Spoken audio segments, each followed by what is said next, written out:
예, 두 번째 파트가 되겠습니다. 자, 화폐 가치와 화폐가 가치척도 기준 자산이 된다. 즉 다시 말해서 유매료가 된다 그런 얘기고요. 요거는 우리가 학기 초반에 많이 했던 얘기니까 좀 빨리 넘어가도록 할게요. 자, 화폐가 왜 가치를 갖느냐 하는 것은 결국 그 우리 화폐 경제 시스템은 결국 이제 모든 게 다 화폐로 돌아가는 그런 시스템이죠.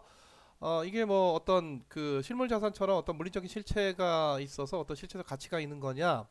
그러니까 예전에 쓰던 이제 금화라든가 뭐 이런 것들은 좀 그럴 수가 있고, 요즘 쓰는 이제 화폐 중에서도 이제 동전 같은 거는 또 그 어떤 이 동전 금속이잖아요. 그래서 어떤 그런 금속의 그 어떤 실물적인 그 가치가 분명히 있는 건데, 이 화폐는 지금 지금 우리 화폐 시스템의 화폐라고 하는 거는 뭐 동전은 그럴지 모르겠지만은 그렇다고 해서 동전이 예를 들어서 지금 동전의 액면가랑 시가가 항상 또 일치하는 건 아니다라고 했었죠. 자, 마찬가지로 우리가 만 원짜리 지폐가 있다라고 하면 만 원짜리 지폐의 실물적인 가치는 얼마일까요? 만 원?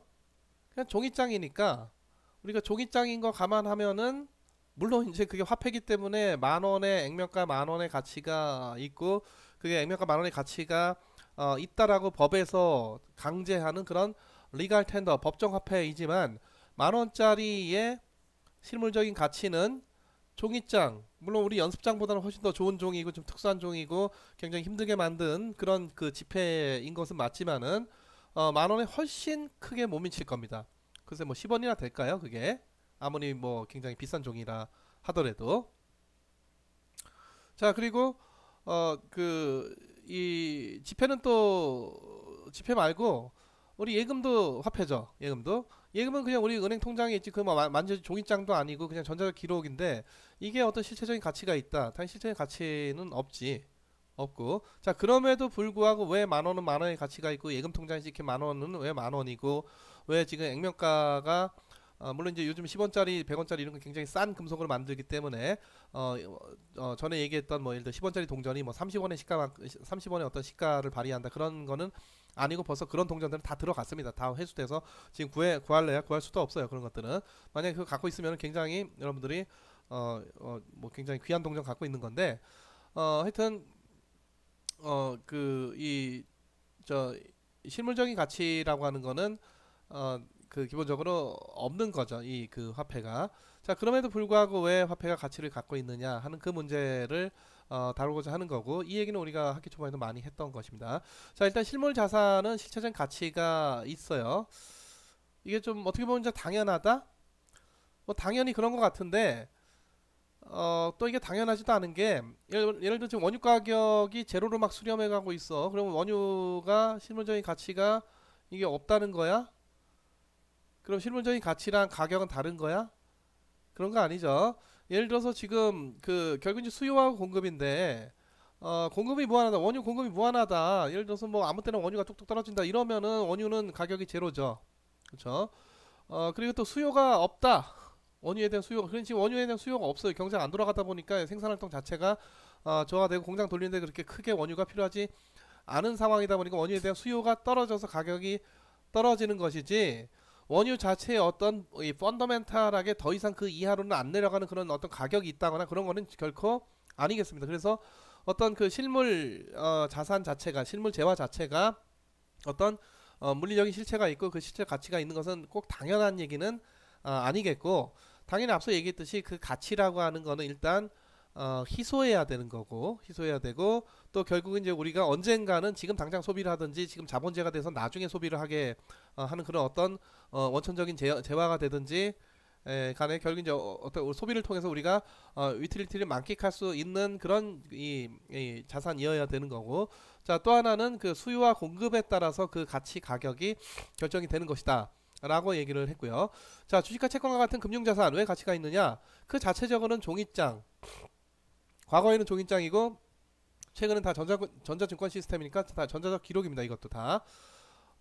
근데 이제 주식과 채권 화폐하고는 좀 다른 게 주식과 채권은 그래도 그 발행한 기업의 실물 자산, 그 발행한 기업이 총 자산으로 갖고 있는 실물 자산이 공장기계 설비 등등 여러 가지 있을 거 아니에요. 그것들이 결국 주식과 채권의 가치를 표창하죠. 표창해. 그래서 그 실물 자산을 갖고 좋은 제품을 잘 만들어내고 있으면 주가가 올라가고 채권도 예, 디폴트 리스크가 떨어지게 되면서 채권 가격도 올라가게 되는 거고, 만약에 기업이 갖고 있는 실물 자산이 뭐 자산이 있는데 형편없는 물건을 만들어낸다 그러면은 뭐 매출 안 되고 영업이익 안 좋아질 거고, 그거 감안해서 주가는 떨어지고, 그럼 디폴트 리스크가 커지게 되면은 또 채권 가격도 떨어지게 되고, 그래서 주식과 채권 자체는 그 종이장 또는 전자적 기록에 불과하지만 기업이라고 하는 실물 자산이 실물이 그 가치를 백업해주고 있다. 라는 것이고, 기타 모든 증권들이 결국 이제 발행 주체가 그 이 증권의 가치를 백업을 해주고 있는 거죠. 발행 주체의 여러 가지 어떤 뭐 실물 자산뿐만 아니라 어떤 경영 능력, 어떤 그 사람의 어떤 신뢰도 뭐 등등등 이런 여러 가지. 그러니까 그 달러화 자체가 국제적으로 가장 서로 선호하는 그런 화폐로 인정받는 이유가, 하여튼 미국의 모든 것, 미국이라고 하는 달러를 발행을 하는 미국이라고 하는 나라의 모든 것이 반영이 돼서 그래서 이제 달러가 가치를 갖게 되듯이, 이 발행 주체가, 증권 발행 주체가 결국은 이 발행 주체의 모든 것, 그러니까 이 증권 발행 주체가 어떤 자산들을 갖고 있고, 그 자산들을 얼마나 잘 운영을 하고 있고, 그래서 얼마나 경쟁력 있는 제품을 만들어낼 수 있고, 또 그러기 위해서 어떤 경영 스킬이 있고 어떤 경영 전략이 있고, 또 어떤 노동자들이 상당히 숙련된 노동자이고 뭐 등등등 많은 모든 것이 종합 평가가 돼서 그게 주식과 채권의 가치를 결정을 하게 되는 건데, 그렇다고 화폐는 과연 왜 그러냐? 화폐는 그런 게 있냐?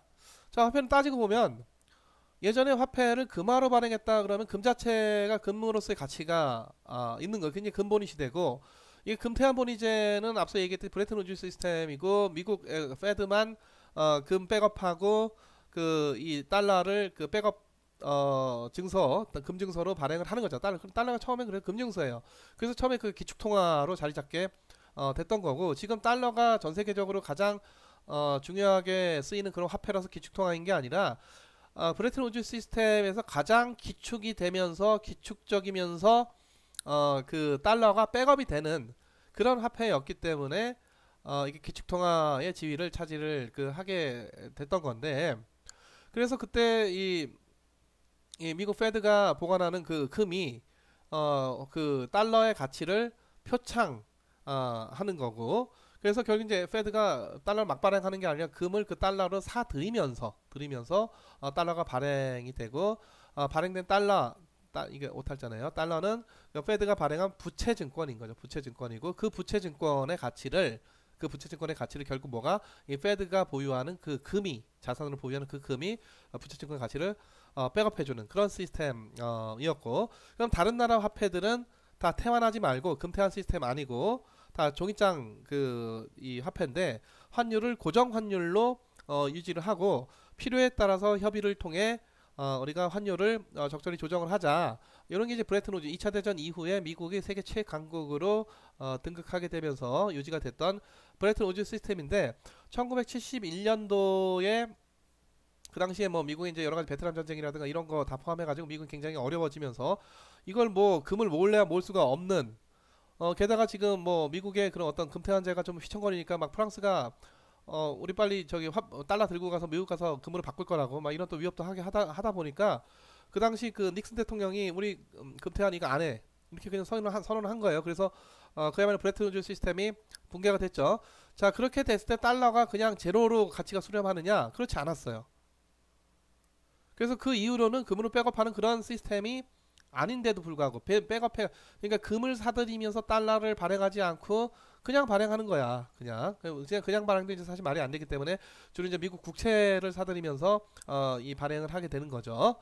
자, 그래서 예전에는 금이 백업하던 그런 화폐였는데, 금환 본위제에서는 금환 본위제가 1971년도에 끝났단 말이에요. 그럼 이게 화폐가 도대체 화폐 가치를 뭐가 지금 떠받들어 주고 있느냐? 자, 여러 가지 뭐 설명들이 있습니다. 자, 그래서 이게 법이 그 가치를 강제하지 않냐? 국가가 강제력 있는 법이 있고, 그 법으로 화폐 가치를 그래서 법정화폐, 리갈 텐더라고 하는 거죠. 그래서 가치가 있는 거다. 근데 요거는요, 이게 좀 말이 안 되는 게, 예를 들어서 10여 년 전에 북한이 화폐 개혁을 하다가 실패를 했어요. 그래서 그 새로 나온 화폐를 잘 안 쓰는 거죠, 이 북한 주민들이.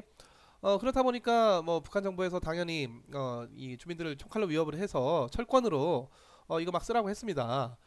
어, 그리고 이제 화폐 개혁하는 할 때 그 이제 부자들의 좀 그 부를 많이 또 이 북한 정부가 많이 뺏어가고 뭐 그런 것도 있었었는데 하여튼 그런 거 포함해서 결국 이제 실패한 그 화폐 개혁이고 그래서 신화폐를 안 쓰는 건데 그러니까 이거 분명히 법에서도 가치가 있으라 할 뿐만 아니라 아주 철권으로 시장에서 이거 안 쓰면 처벌을 하겠다는 식으로 그렇게 했음에도 불구하고 과연 그런 북한 화폐가 정상화가 되느냐? 여지껏 정상화가 되지가 않는단 말이죠. 그래서 제 아무리 독재국가, 철권 정부, 권위적 정부가 어떤 강제력과 권력으로 화폐를 마구 발행을 하고 화폐 가치가 있다라고 법으로 강제하고 총칼로 강제를 한다 한들 시장에서 그게 안 통해요. 시장은 그렇습니다. 그래서 겉으로는 좀 뭐 그 화폐를 쓰는 체하지만 결국 이제 본질적인 거래, 중요한 거래는 그걸로 안 하고 겉으로는 그냥 표면적으로는 그 화폐 쓰는 체하고 뒤에서는 이제 뭐 주로 이제 그 달러로 거래하고 뭐 이런 거죠. 이 북한 경제에서도. 그래서 과연 이게 법으로 강제한다고 해서 가치가 있는 거냐?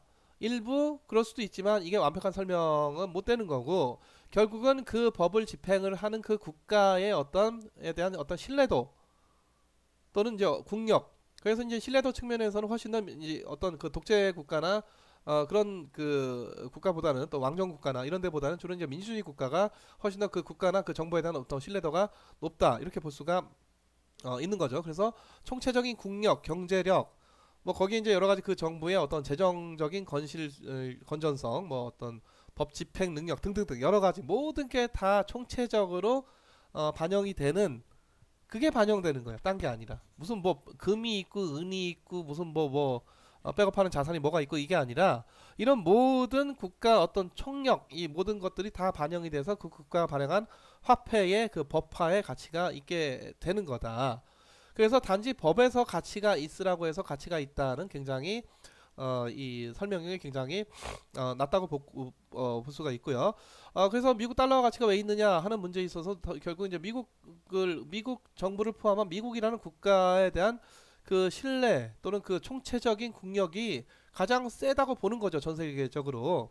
그렇다 보니까 최근에 미국의 이제 어떤 뭐 G2에서 이제 분쟁처럼 미국 위상이 좀 예전만큼 못하고 그래서 이제 흔들리다 보니까 이제 기축통화가 이제 바뀌어야 되느냐 뭐 이런 그 여기서 이제 기축통화는 원래는 그 금으로 백업되는 통화가 기축통화인데 이제 가장 전 세계적으로 중심이 되는 화폐가 뭐냐 이제 그게 기축통화죠. 그래서 기축통화 논쟁도 좀 있기도 하고 또 이 달러를 너무 많이 발행하니까 이게 안 믿어지잖아요. 여기 신뢰가 떨어지죠. 그래서 중국이 미국 국채를 외환보유고를 뭐 1조 달러 이상 뭐 한 2조 달러 막 그렇게 갖고 있어요. 우리가 한 4천억, 5천억 달러 정도 되는데 중국은 어마어마하게 그 외환보유고를 주로 미국 국채로 미국 그 달러 지폐나 동전 또는 예적금도 있긴 하지만 주로 미국 국채 형태로 달러 표시 채권으로 그렇게 갖고 있습니다. 그래서 미국이 달러 너무 많이 또 발행을 하면은 이게 미국 법이 있으라고 해서 가치가 있는 겁니까? 이거 안 믿어지니까 중국이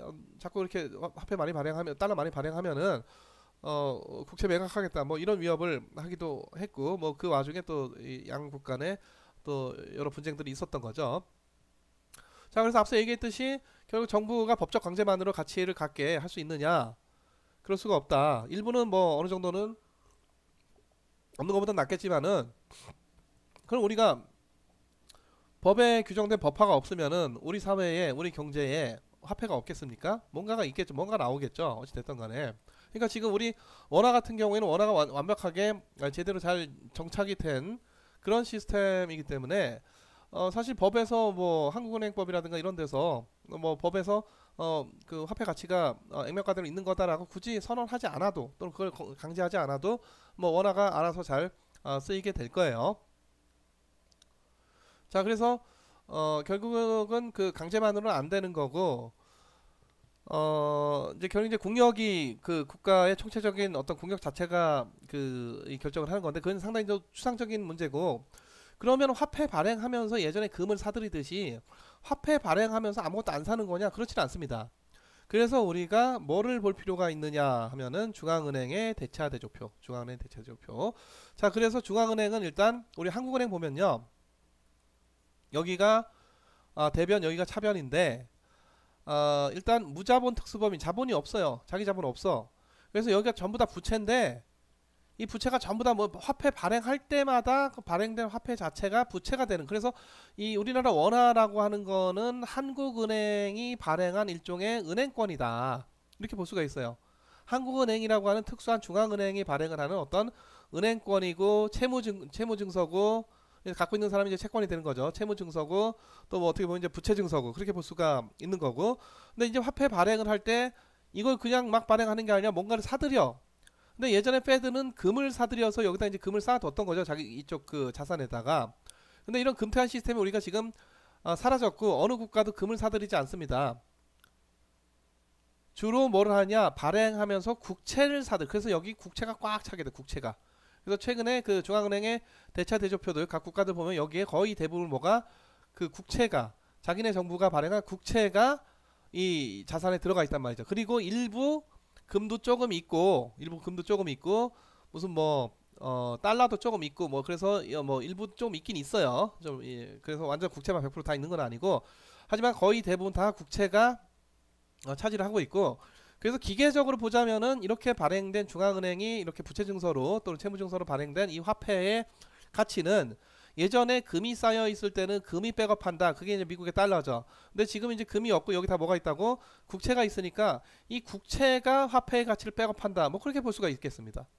법도 법정화폐로서 화폐의 가치를 강제하지만 우리가 대차 대조표상으로 보면은 중앙은행의 대차 대조표를 보면은 결국은 중앙은행의 자산, 중앙은행이 이제 보통 우리가 밸런스 쉿이라고 하죠. 그래서 맨날 중앙은행 밸런스 쉿이 축소됐니, 뭐 증가됐니, 뭐 이런 얘기 종종 하게 되는데 그거는 이제 화폐를 얼마나 많이 발행했느냐, 다시 발행된 화폐를 국채 되팔면서 다시 회수했느냐, 뭐 그런 얘기가 되겠는데 이 중앙은행의 대차 대조표에 있는 이 국채가 백업을 해주는 건데 그럼 국채가 또 이게 무슨 실물 자산이냐? 이거 실물도 아니죠. 이게 당연히 그 채권이지 국가가 발행한. 그럼 국채는 도대체 왜 가치가 있는 거냐? 국채는 무슨 뭐 이게 뭐 용가리 통뼈냐? 뭐 이게 실물이냐? 이것도 종이장이고 이제 전자증권 시스템이 다 전자증권이에요. 이게 전자적 기록에 불과해. 무슨 여기 뭐 실물 이거 있는 게 아니고 그럼 국채의 가치가 왜 있을까를 가만히 따져보면은 전에도 얘기했듯이 결국 국채의 가치는 앞으로 국민들이 세금 납부할 거니까. 세금 납부할 거니까. 그래서 결국 여러분들 호주머니 속에 있는 10,000원 갖고 언젠가는 세금 납부할 거기 때문에 그 10,000원의 가치가 유지가 되는 겁니다. 굉장히 재밌는 얘기죠. 거의 무한순환의 얘기지. 이 가치가 도대체 이게 왜 있는 거냐 따져가서 보니까 결국은 내가 이 화폐, 이 지폐를 갖고 언젠가는 이걸로 세금을 낼 것이기 때문에 이 10,000원의 가치가 유지가 되는 겁니다. 그쵸? 요게 바로 신용화폐, 채무화폐 시스템의 아주 기본적인 특성이에요. 그래서 결국은 이 국가가 얼마나 재정 건전성이 좋냐 이것도 당연히 화폐 가치에 영향을 미치게 되는 거고 또는 얼마나 사람들이 세금을 잘 낼 거냐 뭐 이런 것들이 다 여기 반영되는 거죠. 또한 좀 특이한 거는 예전에 이제 금화 같은 경우에는 금화든 뭐 금태환이든 금 생산하느라고 투입된 노동력 있겠죠? 그게 금 가치에 반영이 되고 그 사후적인 가치로서 화폐가 금태환되는 또 금화가 그 화폐로서 가치를 발휘하는 건데 이 신용화폐 시스템은 무슨 화폐를 지금까지 만드느라고 무슨 노력과 고생이 들어간 게 하나도 없죠. 단지 뭐가 미래를 바라보면서 미래의 현금 흐름이 이 화폐의 가치의 기반 가치가 됩니다. 그러니까 금화는 과거에 모아진 가치가 사후적으로 가치를 발휘하는 그런 화폐고 신용화폐는 미래를 바라보면서 우리가 채권의 가치가 왜 있냐 주식의 가치가 왜 있냐 할 때 미래의 캐시플로우를 현재 가치화하면 그게 주식의 가치 채권의 가치라고 했듯이 결국 이 신용화폐라고 하는 현재 통화금융 시스템에서의 그 신용화폐 시스템 또는 중앙은행 그 채무화폐 시스템도 이 과거가 아니라 미래의 현금 흐름이 기반이 되는 그런 자산이다. 거기 이제 신용이 있는 거죠. 그 믿음에. 그래서 결국은 궁극적으로 이 화폐를 이용하는 그 시장 주체가 그게 국내 주체든 뭐 외국인이든지 간에 그런 그 신용화폐를 얼마나 믿느냐라고 하는 거는 중앙은행을 얼마나 믿느냐의 문제도 있고 그 나라 정부를 얼마나 믿느냐의 문제도 있겠지만은 그 국가 총체적으로 얼마나 국가를 건전하게 유지되고 경제가 적절히 성장을 하겠느냐라고 하는 모든 기대와 예상이 반영돼서 그게 바로 어디에 화폐 가치를 떠받들어 주는 거죠. 실물이 아니라 뭐가 신용이, 믿음이, 신뢰가. 그래서 국제적으로 미국 달러화가 가장 신뢰받는 화폐다. 그래서 국제거래 지급 결제 수단이 된다. 왜냐? 미국에 대한 전 세계 200여 개 국가가 있는데 200여 개 국가가 발행하는 상당히 많은 100여 개도 넘는 화폐들이 있을 텐데 그 수십 개, 수백, 100개도 넘는 그 화폐 중에서 왜 하필이면 미국 달러화만 국제거래 지급 결제 수단이 되고 있고 국제적으로 가장 중요한 화폐고 또 우리나라도 외환 보유고로 달러를 보유하고 있느냐? 이게 뭐 금태환이 돼서 그게 아닙니다. 미국에 대한 총체적인 믿음이 있는 거죠. 전 세계 200여 개 국가 중에 미국이 제일 잘났다. 그래서 미국의 달러화가 가장 신뢰를 받는 그런 신용화폐다라고 볼 수가 있겠습니다. 자, 이 화폐 주조세라고 하는 거는 자 우리가 정부가 여러분 아마 거시경제 얘기 들었을 거예요. 정부가 재정 충당을 하기 위해서 이제 조세를 하게 되는데 자금 조달을 하게 되는데 뭐 여러 가지 방식이 있는 거죠. 일단 다이렉트하게 텍세이션 강제로 현금을 걷어 뭐 법인세, 소득세, 뭐 부가가치세 등등등 해서 이 조세로 1년에 우리나라 세수가 보통 한 여러분들 한번 찾아보세요. 한 250조 정도 될 것 같아요. 자, 그럼에도 한 300조 정도 되려나? 근데 우리 1년 예산 보면은 물론 이제 요즘 추경까지 해가지고 작년 예산이 500조 넘었는데 올해 코로나 사태 때문에 추경하고 하다 보니까 이제 몇십조 원 더 늘어나서 550조까지 갈 것 같은데 그거 부족하잖아요. 조세는 한 300조 원 되고 재정 지출은 한 550조 원 하려면은 250조 원은 부족하잖아. 그런 경우에 어떻게 하느냐? 여기 이제 조세 말고 기금 수입이 있어요. 그러니까 국가 기금들이 기금 어떤 부담금을 걷고 그리고 또 이제 그 기금을 운용을 해서 여러 가지 또 뭐 운용을 주식으로 하든 채권을 하든 예적금으로 하든지 간에 어떤 운용에서 나오는 또 그 이득이 있고 자 그러면 이제 기금 수입으로 한 100조 원 정도를 충당을 하고 그리고도 부족하는 거는 뭐를 국채를 발행하는 거죠. 국채를. 그래서 민간으로부터 현금 빌리고 또 사용한 후에 또 이 만기됐을 때 또 물론 중간에 이제 이자를 주고 상환을 하고 요거 외에 우리가 직접적으로 현금 납부하는 건 아니지만 예상치 않게 중앙은행이 화폐를 많이 발행하게 되면 이제 그래서 우리가 정부하고 중앙은행은 이제 다르다고 많이 배웠지만은 사실 이제 어떤 국가 시스템에서 이제 국가가 결국 이제 화폐를 발행을 하면은 결국은 화폐 발행 전에는 내가 갖고 있는 돈으로 10개 물건 사 먹을 수 있다가 화폐가 확 발행되는 바람에 내가 물건을 9개밖에 못 산다. 그럼 한 개 누가 가져갔습니까? 한 개가 갑자기 사라질 수는 없잖아요. 이거 어디 갔어? 누가 먹었어? 국가가 먹었지. 뭐 정부가 먹었던지 중앙은행이 먹었던지 우리 이제 중앙은행이 화폐 발행해서 자기네가 가져가는 이득은 없으니까 그 이득은 사실상 누가 정부가 가져가게 되는 건데 이걸 보통 우리가 시니어리티 텍스 그래서 굉장히 좀 암묵적인 텍스고 그러니까 겉으로는 보이지 않아요. 그렇죠? 직접 세금 걷어가는 게 아니니까 알게 모르게 내 뒤통수 쳐가지고 내 10개 구매량 10개 중에 화폐량을 늘려서 화폐 공급량을 늘려서 통화 공급량을 늘려서 물가를 상승시키고 그래서 나의 구매력을 떨어뜨려서 떨어진 구매력만큼 누가 정부가 가져간다 이거죠. 그게 바로 인플레이션 텍스, 인플레이션 세금 또는 화폐 주조세, 시니어리티 텍스라고 하고 이 시니어리티가 어디서 온 어원이냐면은 과거에 그 유럽의 왕정 시대에 그때 이제 화폐는 누가 발행했습니까? 왕이 발행했죠. 왕이 이 마구 발행해가지고 막 전쟁도 하고 막 이거 해야 될 거 아니야. 전쟁하고 국가 무슨 우리나라로 치면은 뭐 예를 들어 경복궁 준거 뭐 이런 거 해야 되는 거죠. 그러니까 그 당시에도 뭐 소위 당백전이라고 불리던 그런 화폐들을 발행을 했었던 그래서 굉장히 크게 물가 상승으로 이제 상당히 그 민간 경제가 어려워졌던 그런 사례들이 종종 있었었는데 그게 서양도 그렇고 동양도 그렇고 한국도 그렇고 우리 조선시대 말에 그게 바로 뭐냐 그게 바로 시니어리지예요. 시니어리지.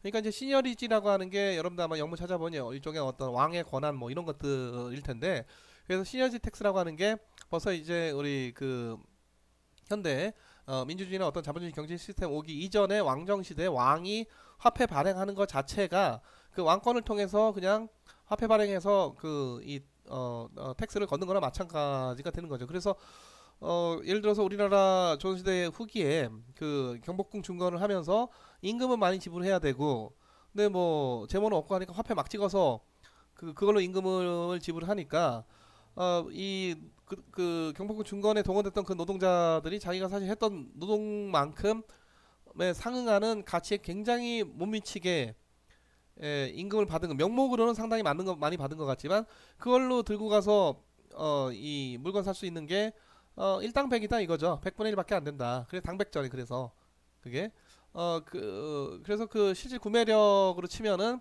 노동의 가치에 굉장히 못 미치게 지급을 했던 거고, 그럼 그걸 누가 먹었느냐? 그 당시에 조선 그 왕조가 경복궁 중건하는데 그 재원이 다 투입이 됐던 것이죠. 그래서 이 시니어리티 텍스, 인플레이션 텍스가 바로 그런 의미가 있게 되겠습니다. 그래서 자, 여러분들 인플레가 생기면 좋아하는 주체가 있어요.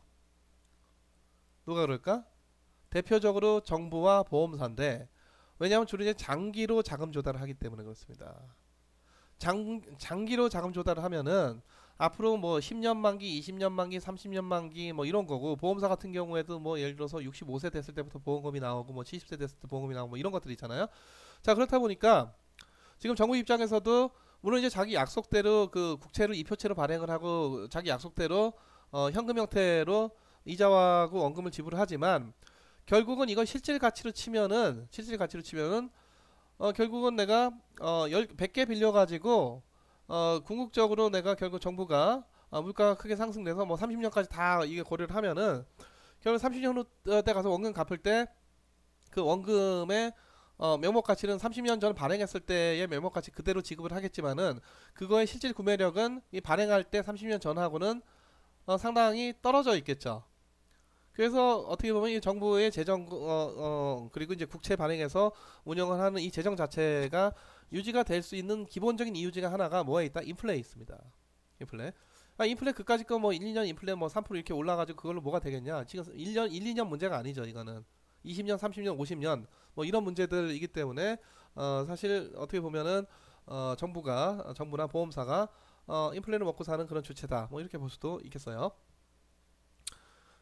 자, 그래서 이 합리적인 주체는 그 정부의 화폐 발행을 매우 싫어하죠.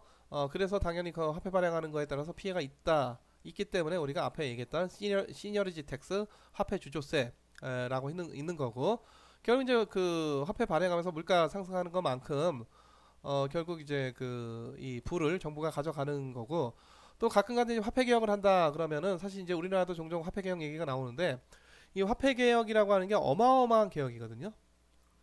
이게 그 경제 시스템의 완전 근본 틀을 완전히 다 바꿔버리는, 그러니까 우리 몸으로 치자면은 그 혈액을 다 뽑고, 우리가 자꾸 이제 그 화폐를 혈액에다 비유하니까 혈액을 다 뽑아내고 새로운 피를 집어넣는 게, 아니면은 우리 몸에 있는 모든 뼈를 다 뽑아내고 그 새로운 그 뭐 3D 프린터를 뭘 했던지 간에 그 뼈를 만들어 뼈를 다시 맞춰 집어넣는 게, 이게 바로 그 이 경제 시스템의 화폐 개혁이라고 볼 수가 있어요. 그래서 최근에 와서 이제 한국에서도 그 논의가 좀 있는데 막상 실행하기가 굉장히 어려운 거고, 93년도인가 그 당시에 김영삼 정부 때 YS 정부 때 그 금융실명제라고 하는 어마어마한 그 경제 개혁 조치가 있었었는데, 그거의 한 10배 이상으로 아주 중대한 그런 어떤 경제 개혁 조치라고 할 수가 있겠습니다. 화폐 개혁이.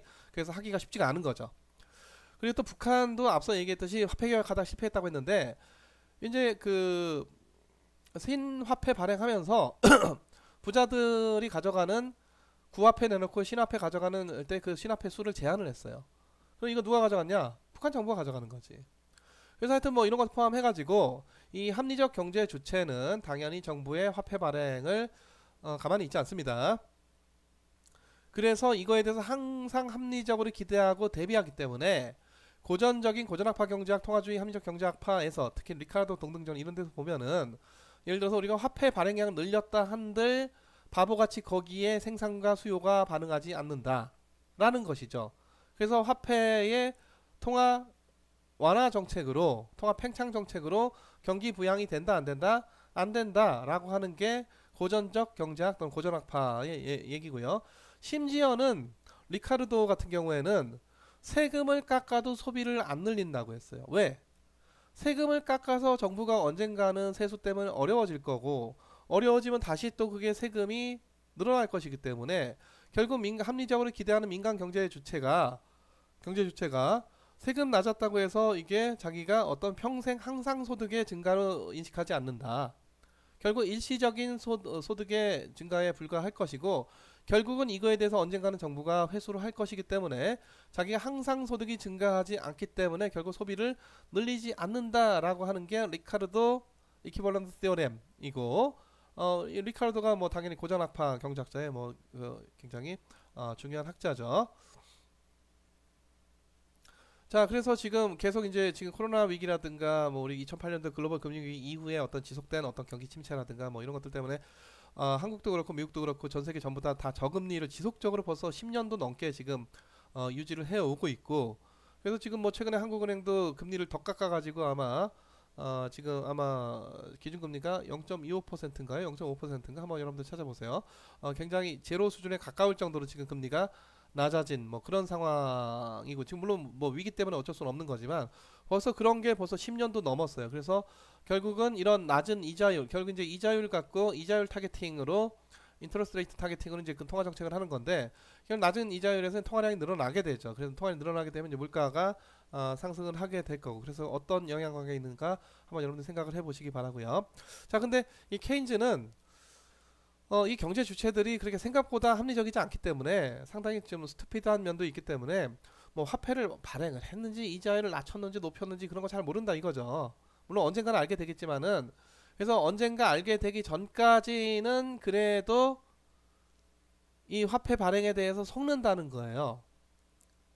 자, 속아서 그래서 자기의 어떤 그 생산물의 가격이 올라간다거나 화폐가 늘어나는 바람에 물가가 오르니까 임금이 늘어난다거나 이거에 대해서 노동 공급을 더 하고, 이 노동자들이, 그리고 생산자도 생산을 더 많이 함으로써 결국은 더 큰 수요하고 그 생산을 유도할 수 있다. 그러니까 통화 부분의 변화를 통해서 실물 부분의 변화를 유도할 수가 있다라고 주장한 학자가 바로 케인즈가 되겠습니다. 그래서 통화 정책 중요하다. 그래서 1930년대 대공황 시기에 통화 자꾸 긴축하지 말고 이거 팽창시키는 그런 정책 해야 되고, 또 무엇보다도 화폐보다도 더 중요하게 총수요에 영향을 미치는 거는 재정이다. 그래서 그 이후에 나왔던 이슈가 바로 미국의 루즈벨트 대통령 등의 그 뉴딜 정책이에요. 뉴딜 정책. 그래서 뭐 그 당시에 이제 강파면서 그 정부 재정 지출을 억지로 늘렸던 뭐 그런 그 사례가 있었었는데, 그래서 이제 우리나라 최근에 와서는 이제 뭐 그린 뉴딜을 한다든가 한국형 뉴딜을 한다든가 이런 얘기가 또 좀 나오고 있는 거고. 근데 우리가 좀 특이하게 봐야 되는 거는 결국은 이제 정부가 재정 지출을 하게 되면 재정에 이제 승수 효과가 있어서 경제를 부양시키는 그런 효과가 분명히 있습니다. 이제 통화는 좀 그 효과가 좀 불분명한데, 재정은 확실히 있어요. 왜냐면 재정 지출을 하게 되면은 예를 들어 정부가 물품 구입한다 이런 거거든요. 정부가. 그래서 구입하는 것 자체가 에서 부가가치가 그 거래에서 형성이 되기 때문에 재정 지출을 막대하게 하게 되면은 당연히 GDP가 늘어나고, 그게 또 누군가의 소득이 되고, 그게 또 소비가 되고, 소득이 되고, 소비가 되고, 이런 어떤 순환 고리를 거쳐서 결국 이제 그 소비가 재정 지출 일원에서 이론보다 더 크게 늘어나는 소위 승수 효과라고 하는 게 있게 되는 건데, 문제는 이제 재정 지출의 방식을 전통적으로 예를 들어서 쓸데없는 일을 시켜가지고 거기다 임금 지불하게 하거나, 아니면 정부가 어떤 뭐 물품을 구입한다거나 뭐 이런 방식으로 할 거냐, 아니면 최근에 재난지원금처럼 그 정부가 소위 그 이전 지출의 형태로 직접 줘버릴 거냐 민간에다가. 그러면은 그 중간에 한 단계 경제 효과가 없어지죠. 정부가 그 노동을 구입을 하던 물품을 구입을 하던지 간에 한번 구입하는 그 과정이 사라지게 돼요. 이전 지출을 하게 되면은. 전통적인 재정 지출에서는 이전 지출은 일부고, 거의 대부분 다 일반적인 재정 지출하는 거는 뭐 노동을 구입한다거나, 그러니까 뭐 공공 노동 사업과 이런 걸 한다거나, 물품 구입한다거나 뭐 이런 거란 말이죠. 또는 뭐 자기 홈페이지 바꾼다거나 뭐 이런 것들. 자, 그래서 거기서 한번 경제 효과가 발생을 하게 되는데, 지금 재난지원금처럼 바로 그냥 민간에 줘버리면은 그 중간 단계가 사라지게 되는데, 그럼에도 불구하고 궁극적으로 승수 효과가 어느 쪽이 더 크겠냐라고 하는 게 지금 굉장히 중요한 이슈가 된 시기가 되겠습니다. 하필 이 코로나 위기 사태 때문에 알게 된 건데, 그래서 최근에 와서 예전에는 그 가게에다가 직접적으로 현금 지원하는 것 자체가 소위 뭐 우리 기본소득 이런 논쟁들이 좀 있는데, 이걸 하는 것 자체가 굉장히 자본주의 원리에 위반되고 시장경제 원리에 위반된다, 그래서 하면 안 되고 효과도 없다라는 그런 주장들이 팽배했는데, 지금 위기 때문에 앞뒤 못 가리고 지금 할 수밖에 없는 그런 상황을 직접 해보니까 상당히 의외로 효과가 괜찮단 말이죠. 이 교과서적으로 지금까지 얘기되어 왔던 물론 이제 교과서적으로 특별히 뭐 현금을 주면 안 된다 그런 건 없겠지만은, 하여튼 기존에 많은 사람들이 특히 이제 경제학자들 많이 포함해서 직접 현금 주는 거에 대해서 굉장히 많이 반대를 했었었는데, 직접 주니까 의외로 지금 효과가 괜찮아요. 그래서 앞으로도 아마도 그 기본소득에 대한 그 논의들이 상당히 좀 이 논쟁들이 좀 더 깊이 있어질 그런 가능성이 있어 보입니다. 자, 그래서 하여튼 그 제멋대로 화폐 정책을 한다, 정부가. 뭐 화폐 주조세 걷는 거죠. 그래서 그 예전에 이제 왕정국가 뭐 이러면 정부 중앙은행 당연히 이제 구분 안 되던 국가고, 최근에 뭐 중앙은행이 제 아무리 분리한다 하더라도 어떤 정부의 영향력에서 그렇게 크게 벗어나기는 어렵고, 심지어 미국도 뭐 중앙은행과 정부가 가장 잘 분리된 국가라고는 하지만은 가끔 가다가 트럼프가 막 그 중앙은행 그 FRB 의장 막그 욕하잖아요. 그런 거 보면은 또, 그리고 또 페드는 그거에 따라서 금리 결정하는데 영향을 안 받을 수가 없고, 그래서 완벽한 의미의 어떤 중앙은행과 정부가 독립성을 갖는다라고 하는 거는 상당히 교과서적인 얘기고, 교과서적인 얘기고, 상당히 좀 그 어떤 정부 영향력에서 크게 벗어나기는 어렵고, 우리나라는 뭐 더더욱 그렇고요, 미국보다도. 그래서 결국 이제 중앙은행이 화폐 정책을 마음대로 하는 게 아니라 정부가 화폐 정책을 마음대로 할 인센티브가 있는 거죠. 지금 특히 이제 경기 침체 때 화폐량을 늘리고 이자율을 낮추고 뭐 이런 것들. 뭐 그럼에도 불구하고 이제 중앙은행이 적절히 잘 판단해서 독립적인 의사결정을 해야 된다라고 하는 게 최근 이제 중앙은행의 독립성에 관련된 그런 논의가 되겠는데, 중앙은행이 독립된다 해서 정부랑 완전히 지멋대로 가야 된다 그런 얘기는 아닙니다. 뭔가 정부의 근본적인 어떤, 정부는 계속 이제 정권 교체가 되니까 이번 정부 들어서서 다음 정부 다시 또 재집권을 하고 미국서도 이제 그 이 4년 대통령하고 또 이 또 재선을 하고 싶으니까 경기 팽창을 원하죠. 그래서 억지로 자꾸 이제 통화를 늘리고 싶어하는 그런 요인들이 있는데, 그거를 적절히 중앙은행이 어느 정도 그 통제를 해야 되고, 그렇게 통제할 수 있는 그런 어떤 권한에 대한 그런 어떤 법제가 잘 갖추어져 있어야 된다 그거지. 중앙은행이 무슨 민간 특별한 기구도 아니고 정부하고 완전 지멋대로 가야 된다 그런 얘기는 결코 아니다. 그래서 여러분들 뭐 중앙은행 독립성 아주 맹목적이고 기계적인 그런 독립성이 아니고, 때에 따라서 정부하고는 또 협조를 해서 뭔가 경기 부양을 해야 될 때도 있는 거고, 또 정부의 어떤 경기 부양 의지가 너무 과도하게 강할 때는 그거를 중앙은행이 좀 어느 정도 제어를 해주는 그런 역할을 하는 그런 정도의 어떤 독립성인 것이지, 완전 정부하고 지멋대로 가야 된다 그런 얘기는 결코 아니겠습니다. 자, 그래서 우리가 화폐 정책을 편다, 중앙은행이 아니라 결국 정부가 하는 거예요. 정부가 하는 건데, 하여튼 지멋대로 화폐 정책을 한다. 그래서 예전에 이제 왕정시대처럼 마구 화폐 발행해가지고 어떤 국가 사업 하는데 그 뭐 임금을 막 지불한다. 그 이제 인플레이션 발생을 하게 되고, 그런 데는 당연히 이제 그 민간이 이 화폐 발행에 대해서 가만히 있지 않죠. 당연히 그거에 대해서 적절한 이제 합리적인 의사결정을 하게 됩니다. 심지어 그 전 세계에서 가장 신뢰를 받는 달러와조차도 지금 그 같이 의심받고요. 또 달러 너무 많이 발행하면 중국이 앞서 막 그 미국 국채 위협한다고 했듯이 반대를 합니다. 자, 그래서 뭐 여러분들이 2010년 이후에 미국이 뭐 2010년이 아니라 2000년도부터 한번 조사를 해보세요. 그래서 2008년도 글로벌 금융위기 이후에 소위 양적 완화 정책을 통해서 미국 달러 발행량이 확 늘어났을 겁니다. 그리고 이제 일부는 또 뭐 최근에 와서 회수를 하고 했는데, 결국 이제 전 세계에서 어떻게 지금 달러가 유통 중인지를 한번 규모를 조사를 해 보시기 바랍니다. 자, 그래서 이제 그 결국 이제 화폐의 가치가 어디에 있느냐 하는 문제고, 결국 그 뭐 화폐로 가치 측정할 거죠. 무엇으로 가치 측정할 거냐의 문제가 아니라, 그래서 가치를 무엇으로 측정하느냐, 가치 척도 자산을 무엇으로 삼느냐에 따라서 어떤 성과가 달라지게 된다. 그래서 주식을 1주를 금으 1돈에서 1.2돈에 팔았다. 금으로 평가하면 20% 이득이다. 1돈이 1.2돈 됐으니까. 근데 여기에 금 가격이 그 주식 살 때 15만 원이었고 주식 팔던 시절에 금 가격이 11만 원 떨어졌을 이런 경우에는 결국은 현금으로 평가하면은 결국은 이 저 손실 났다. 그래서 이 평가 자산 척도가 뭐냐에 따라서 그 이 성과가 크게 달라지는 거예요. 뭐 누차 얘기했었죠. 자, 그래서 이 문제도 한번 여러분들이 다시 한번 풀어보시기 바라고. 그러니까 결국은 이 외국인 투자자들에게는 달러로 평가한 수익률이 중요할 텐데, 예를 들어 삼성전자 주식 사서 10% 올랐다, 이거는 원화 베이스로 10% 올랐다는 얘기죠. 달러가 아니라. 결국은 미국인들이 달러로 평가해서 결국 어느 정도 수익을 가져가느냐, 10%보다 더 날 수도 있고 덜 날 수도 있겠습니다. 그럼 환율이 어떻게 되느냐에 따라서. 우리도 마찬가지죠. 내가 마이크로소프트 주식을 샀는데 그 10% 올랐다, 그거는 미국에서 거래되고 있는 그 달러 가격 자체가 10% 올랐다 이런 얘기지, 원화로 바꿨을 때 10% 올랐느냐, 그건 또 우리가 따져봐야 될 문제고, 유메레어가 원화냐 달러냐에 따라서 그 이 투자 성과가 크게 당연히 달라지게 되겠고요. 당연히 이제 그 이 중요하게 결정하는 거는 중간에 그 원화 달러 교환 비율인 환율이 중대한 영향을 미치게 되겠습니다. 자, 어찌됐든지 간에 그래서 결국은 우리가 어떤 자산이라도 가치 척도가 될 수가 있어요. 그렇죠? 금도 될 수 있고 은도 될 수 있고 사과도 될 수 있는데 사과 표준화할 수는 없잖아.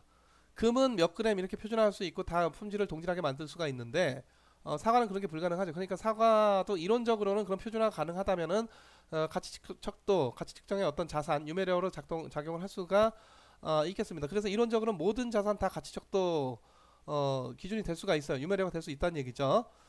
또 하나 앞서 얘기했듯이 절대적 가치를 갖는 그런 가치 척도 자산이 있냐? 없다. 없다. 금도 아니고 원유도 아니다. 그거는. 자, 그리고 항상 모든 자산의 가치는 상대적으로 상대 가격이죠. PA분의 PB, A라는 재화와 B라는 재화의 가격 또는 뭐 둘 간의 어떤 교환 비율, 뭐 예를 들어서 A 3개당 B 하나랑 교환한다, 이런 것들이 이제 상대 가격이란 말이죠. 그래서 상대 가격이 기본적으로 있게 됩니다. 그러나 이제 우리가 이 뭐 그때그때 막 그 척도가 달라지는 그런 경제를 살아갈 수는 없는 거고, 당연히 뭔가 가치 척도의 기준을 정해야 되는 건데, 그럼 우리가 굳이 이걸로 정하자 하지 않아도 그 국가가 발행한 그 법정 통화 화폐가 그 기준이 되는 거고, 당연히 이제 그 국가의 법정 통화죠. 법정 화폐가 되는 거고. 근데 이제 또 화폐가 굉장히 다양해요. 다양하고 또 이 화폐가 어느 정도 지금 이런 화폐 시스템이 어느 정도 되느냐, 이렇게 오래 안 됐고, 예를 들어서 이제 IMF도 또 이른바 소위 국제화폐를 발행해, 뭐 SDR이라고. 근데 잘 안 쓰죠. 여전히 미국 달러화를 누구나 좋아하지 SDR 어디다 쓰는 데가 없습니다. 서로 안 받으려고 해요. 잘. 자, 그리고 여기 지금 경제적 화폐를 평가한다 하는 건데 어떤 화폐냐? 당연히 국가 내에서는 그 국가의 법정화폐 얘기하는 거고, 중앙은행이 발행하는 거고, 대외적으로는 이제 여러 가지 화폐들이 있겠으나 주로 이제 미국 그 달러화 쓴다는 얘기고, 뭐 국제통화기금 IMF의 SDR도 있긴 하지만, 그리고 이제 달러화의 위상을 뭐 유로화가 위협을 할 거냐, 뭐 그건 좀 어려울 것 같아요. 지금 상황 보니까. 그러니까 중국의 위안화가 또 위협을 할 거냐, 그건 좀 또 어느 정도 가능할 수 있는 얘기죠. 그래서 결국 이제 전 세계의 결국 전 세계 패권을 결국 이제 지금 여전히 이제 미국이 우위에 있지만은 미국과 중국이 경쟁 중인데, 그 결과가 이제 어떻게 되느냐, 그에 따라 사실 우리나라의 운명도 상당히 크게 이 좌우되는 거죠. 한국의 운명도.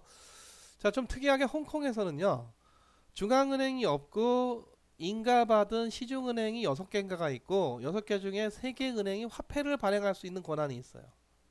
그래서 A은행이 있고 B은행이 있고 C은행이 있는데, 거기서 자기네 은행권을 발행을 하면은 그게 바로 홍콩 달러가 되는 거예요.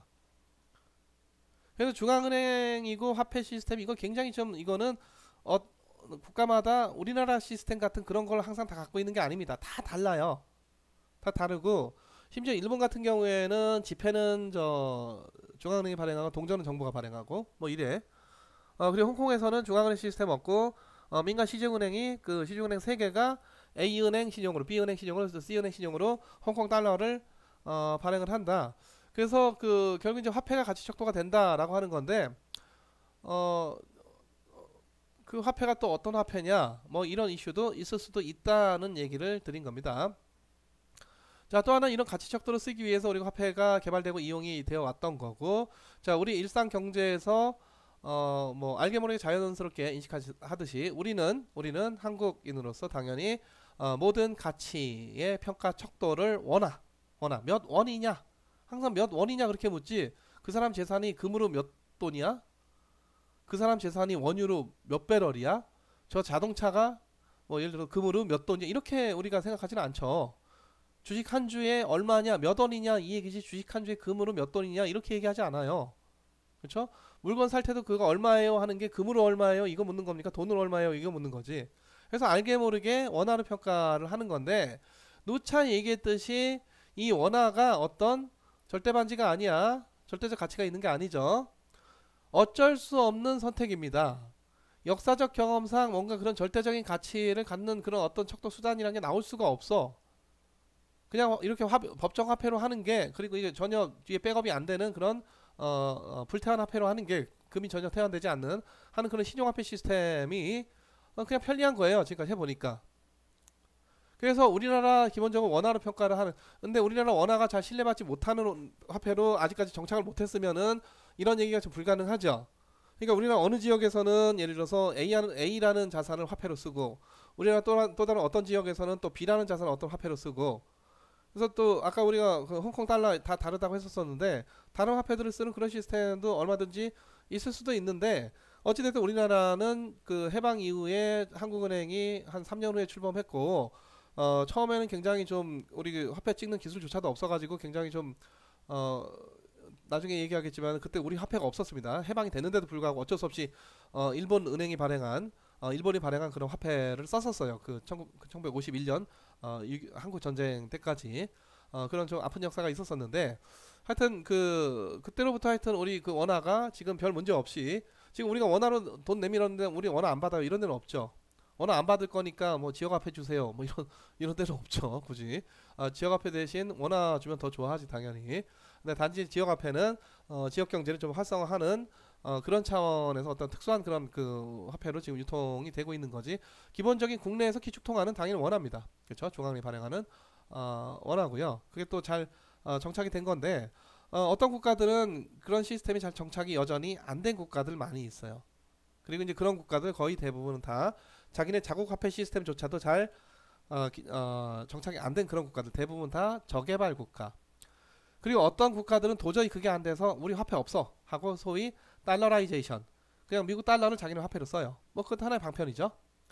이제 그것도 이제 또 이제 화폐 주권 또는 통화 주권이 없어지지만, 통화 정책을 할 수 있는 그런 어떤 자유도가 없어지긴 하지만은, 달러라이제이션을 통해서 미국 달러를 그냥 우리 화폐로 쓰겠다라고 하는 것도 일부 장점이 있습니다. 그것도 경제학적으로는. 자, 하여튼 그래서 그 화폐의 문제는 굉장히 이렇게 다양한 얘기가 나올 수 있다는 거고요.